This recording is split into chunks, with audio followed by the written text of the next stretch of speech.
changing your life one story at a time. This is the Chicken Soup for the Soul podcast with Editor-in-Chief Amy Newmark.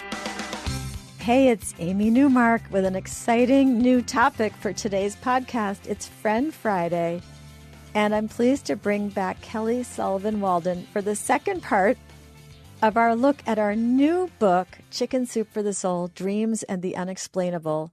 Kelly and I made this book together, and Kelly is one of the world's leading experts on dreams and premonitions and just all that weird stuff that seems to happen. So we put 101 stories about all of these things, dreams, premonitions, and weird good stuff that happens in our new book. And this is the second book that Kelly and I have made together. The first one was our Dreams and Premonitions book in 2015.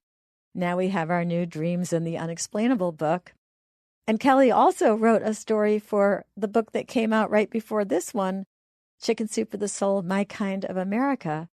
She is the author of several best-selling books about dreams, and she is also the Dear Abby of dreams. She answers inquiries from people all over the world. In her column in First for Women magazine, a new issue comes out every 3 weeks, and she's a nationally recognized expert on dreams. She has appeared multiple times on big national television shows like The Dr. Oz Show, The Real, Hallmark's Home and Family, and also on a really important radio show, Coast to Coast AM. So Kelly, my great friend, welcome back to the Chicken Soup for the Soul podcast. It's such a pleasure to be back with you, Amy. It's always a dream come true to get to have this moment with you. Thank you. I just wanted to say I love that you called it all the weird good stuff. I think that just sums it all up. That's what this book is full of. It's weird and crazy and great and wonderful and all good. So we just put it in one word, unexplainable. You know what? If we do a third book, we'll call it Chicken Soup for the Soul. Weird good stuff that happens to people, really. That will be and it. Sometimes in their dreams. That's right. So today we're going to talk about one of the many sub-themes of our new book, and we're going to talk about 5 stories from a chapter in the book called Amazing Coincidences and Synchronicity. Now, I really think synchronicity is one of those Southern California words. I know you love it, and our friend Julie Isaac, who introduced us to each other, she loves that word, synchronicities. Yeah. But it is really, using my East Coast way of describing it, it's when weird good stuff happens to people, really. Oh. So do you want to start? Sure. Well, it kind of goes with weird good stuff. Our story called A Close Encounter that is by Brian Norell. And this is a great one. It takes place in India. This is where a lot of mystical things happen. So he's on a tour. He's having an experience of the ashrams, and he's studying at Meher Baba's ashram. And he's having these wonderful experiences. And finally, it all culminates when he's allowed to clean the tomb of Meher Baba. He's actually at this sacred place, and some people are allowed to do this. They get up close and they just kind of wash the outside of the tomb. And there was something really mystical that happened to him while he was there. He felt like his hands were glowing, something magical was happening. When he came back to the ashram, he told one of the women there, he said, if I never hold an Academy Award in my hand, it's okay, because this was the best thing that my hands ever could have held, being able to touch this tomb. So he felt like it was such a blessing. And the whole time he was in India, he finds himself humming the song, the Close Encounter theme. And he's thinking all the while that he's there, God, I just want to tell Steven Spielberg about this place. I want him to know about this. That would be so amazing. And he had worked on a Lucasfilm years before, so he kind of was sort of connected to him, but he wasn't like anywhere near where he could just pitch an idea to him. But he had that idea, but he's off in India having this great experience. And it's his last night. He's at a hotel. He's checking in, and it's nighttime, and the people at the hotel say, I am so sorry.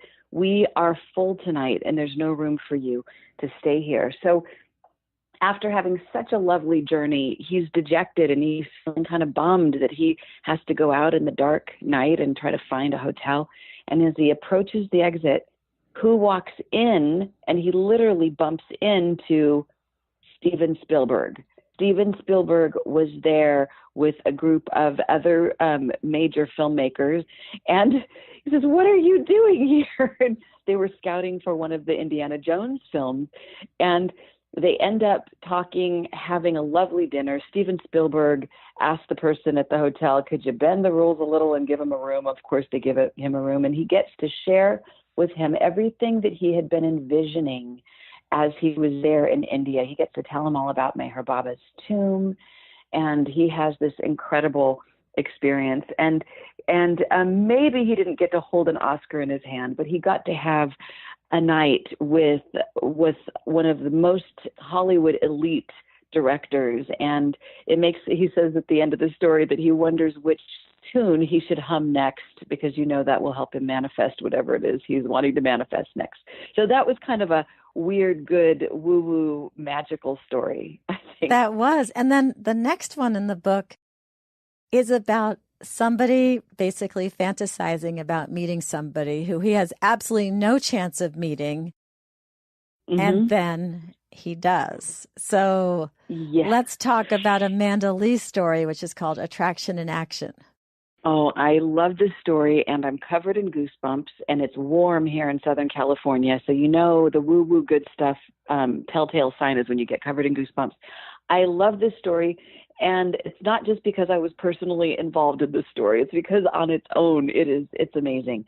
So long story short, Amanda Lee she's a friend and client of mine. She comes in from Australia.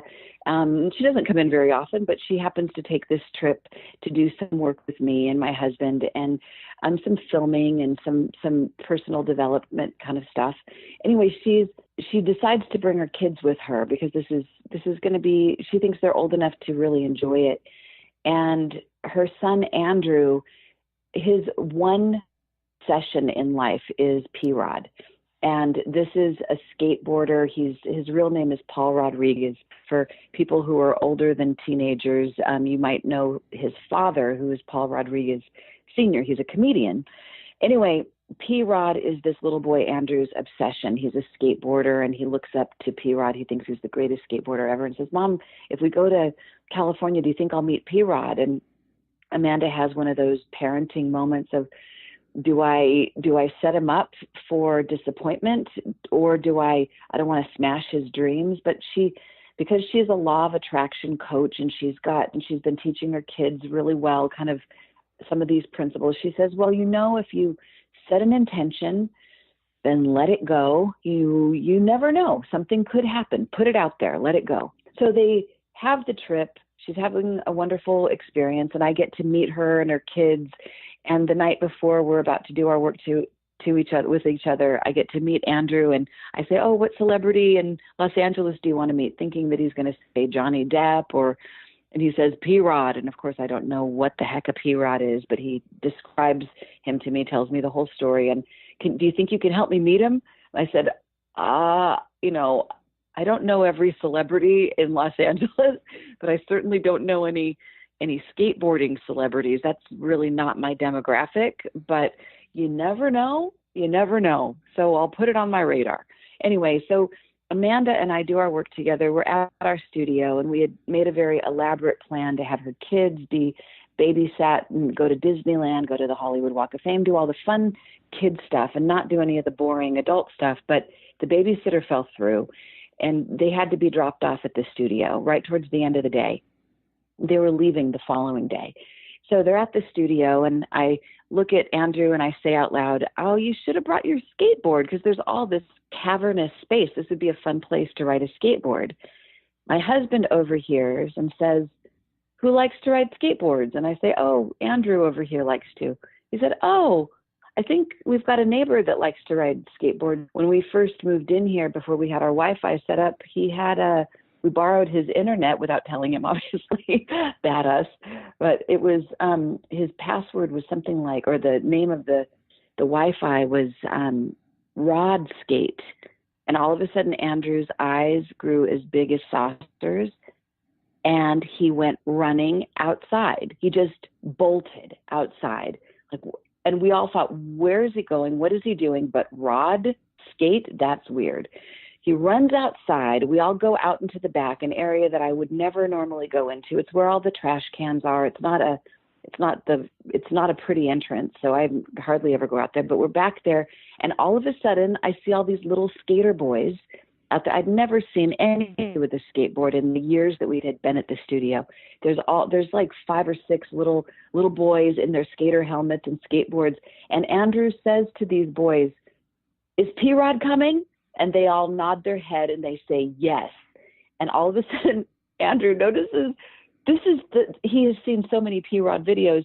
This is his studio. This is his personal skate park. He had turned his studio into a skate park. And in real time, slow motion, comes driving this beautiful white Jaguar in slow motion, tinted windows, driving up toward us. And we see that the license plate says something Rod. And Andrew's like, "That's P-Rod, that's P-Rod." Of course, the young man comes out of the car and it is P-Rod. And I say to him, "This little boy has come all the way from Australia to meet you. He's your number one fan. Would you please shake his hand and maybe give him an autograph?"